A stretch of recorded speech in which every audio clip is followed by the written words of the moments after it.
In 2012, the world's largest coffee chain, Starbucks, came to India through a partnership with the Tata Group. It is now almost 8 years and the brand is still growing, trying its hand here to change the coffee culture in India and compete with the existing brands. The success of Starbucks is due to many factors, the first one being third place experience. This is what Starbucks considers to be a key factor. They want their customers to come for the coffee, stay for the warmth, and return for the human connection. The second and the most important factor, calling out your name. Starbucks does not have to handwrite your name. It can simply print an order number and give it to you. Instead, it chooses not to. Calling out your name doesn't just inform you that your drink is ready, but it also feeds to your narcissism. As much as we say that Starbucks is overrated, this was probably the only reason why and I'm sure most of us went to Starbucks in the first place. Who would know that a hot or a cold coffee would be called by so many names? The reinforcing factor behind the success of Starbucks is behavioral economics. This draws me to my TED Talk topic, Rational Made Irrational. Behavioral economists are interested in the same topics as the economists are interested in. Why people buy, how we make decisions, what are the right mechanisms, and so on. But the starting point is just a bit different.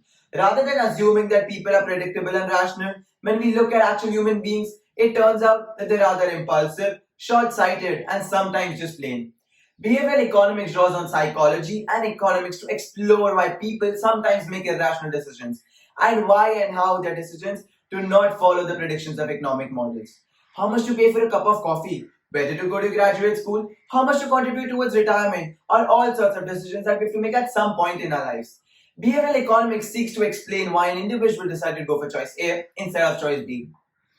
The world's most renowned social media app, Instagram, itself has benefited greatly from the application of behavioral economics.